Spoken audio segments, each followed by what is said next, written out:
Depois da Rússia, também a Ucrânia avisa que vai passar a considerar como ameaça os navios que viajem de portos russos no Mar Negro. A noite foi mais uma vez de ataques mútuos que terão provocado a morte a um adolescente. Pelo menos um jovem perdeu a vida e cerca de 20 pessoas ficaram com ferimentos depois de uma série de ataques na Ucrânia durante a madrugada. As cidades de Odessa, Kharkiv e Mykolaiv concentraram os maiores danos provocados por drones e mísseis. O adolescente terá morrido na Crimeia depois de um alegado ataque ucraniano que destruiu ainda 4 edifícios administrativos, segundo as autoridades russas. Do outro lado, Kiev reclama ataques consecutivos em Odessa e Mykolaiv, que Moscovo já veio confirmar serem retaliações continuadas devido às explosões na ponte da Crimeia.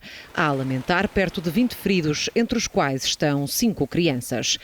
A guerra prossegue numa altura em que se debatem as consequências do fim do acordo de cereais.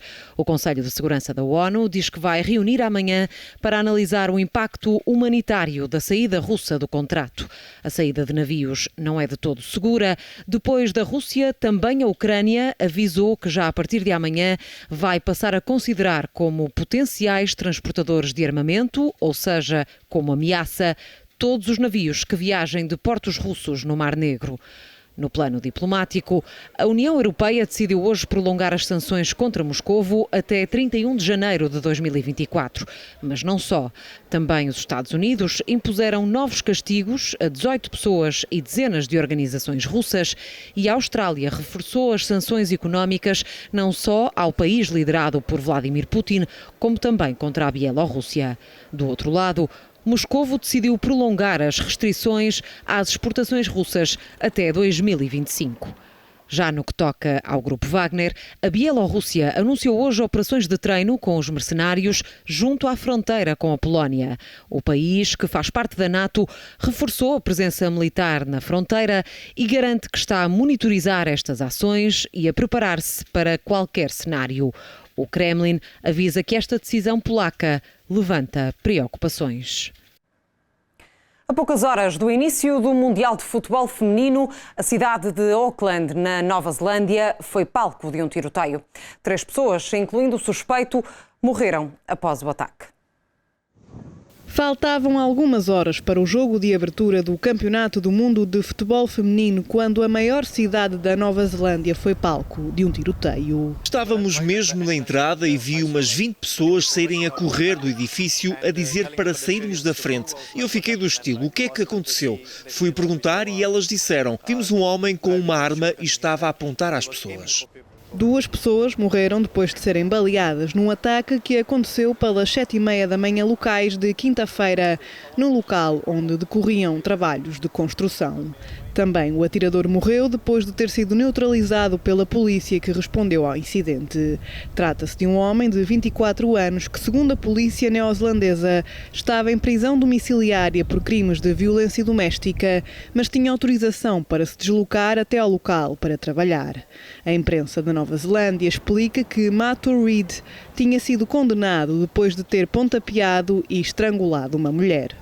De acordo com o último balanço das autoridades, pelo menos 10 pessoas ficaram feridas, incluindo um polícia que teve de ser transportado para o hospital, estando atualmente fora de perigo. Um incidente que não demoveu os fãs que procuraram ver os jogos do Mundial. Sinto-me bastante seguro, acho que a Nova Zelândia está a fazer um bom trabalho de segurança, não houve grandes incidentes, tirando desta manhã, que é trágico, mas acho que foram capazes de controlar. Vendo toda esta presença policial, eu sinto-me mais segura, sabendo que eles estão por aí mais atentos. Esta manhã foi muito assustador estar naquela zona, mas a polícia controlou tudo. Sinto-me muito mais confortável.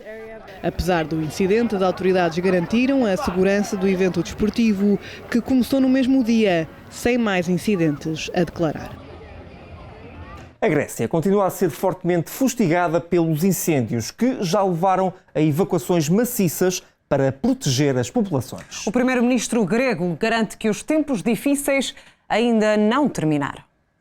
Um cenário desolador é o que encontra Lázaros Alexandridis. Aos 69 anos, viu a casa onde vive com a mulher desde 2003 ser fortemente danificada pelos incêndios.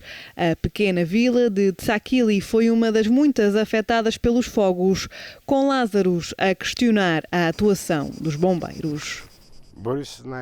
Poderá alguém sentir-se bem depois de ver a sua casa queimada sem qualquer ajuda? Nem um carro de bombeiros foi enviado. Se tivessem enviado ao menos um carro, isto não teria acontecido. As chamas continuam a não dar tréguas em várias localidades gregas na região de Atenas e da ilha de Rodes, que já dizimaram várias habitações e dezenas de hectares de terreno e levaram à retirada de dezenas de pessoas. As altas temperaturas não têm ajudado os operacionais, com o primeiro-ministro grego a garantir que não prevê condições melhores nos próximos dias. Tal como os especialistas nos avisaram, estamos a enfrentar um fenómeno difícil. Enfrentamos outra onda de calor e um possível fortalecimento dos ventos. Portanto, vigilância e prontidão absolutas são necessárias nos próximos dias. Claramente que os tempos difíceis ainda não terminaram. Os serviços meteorológicos alertaram para o aumento do risco de incêndio já esta sexta-feira, com as temperaturas a subirem ainda mais, podendo atingir os 45 graus no fim de semana. Também abraços com o calor continua a Itália. Em Roma, às 10 da manhã, as temperaturas batiam já os 30 graus, com turistas e italianos a utilizarem todos os recursos disponíveis para se refrescarem.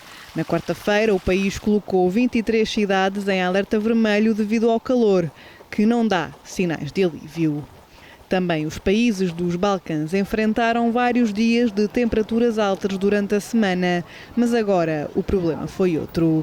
Depois da onda de calor, pelo menos 6 pessoas morreram, incluindo um bombeiro, em vários países daquela região atingidos por uma forte tempestade.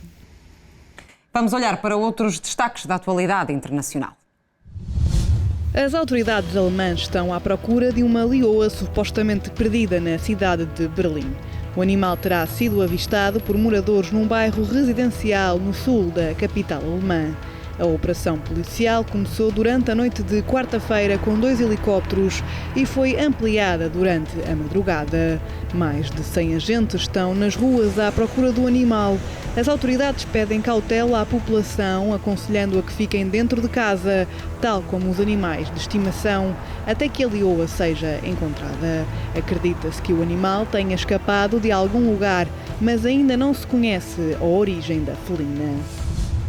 Dezenas de manifestantes invadiram e atearam fogo à embaixada da Suécia em Bagdade, no Iraque, na madrugada desta quinta-feira. O protesto acontece na sequência da autorização dada pelas autoridades suecas para a queima de uma cópia do Alcorão em Estocolmo, durante um protesto em frente da representação diplomática do Iraque na cidade. Apesar do aparato, não houve feridos a registar, com os trabalhadores da embaixada a saírem ilesos do incidente já condenado pela Suécia. O primeiro-ministro do Iraque ordenou esta quinta-feira a expulsão do embaixador sueco e a retirada do encarregado de negócios iraquiano da Suécia devido à queima do Alcorão no país. Pelo menos 10 pessoas morreram e mais de 100 estão desaparecidas após um deslizamento de terras na Índia. As chuvas fortes fizeram desabar a encosta de uma montanha numa vila remota, numa região a cerca de 60 km de Mumbai. As equipas de resgate estão no local numa luta contra o tempo para recuperar sobreviventes, mas enfrentam muitas dificuldades tanto ao nível das condições climatéricas como dos acessos ao local.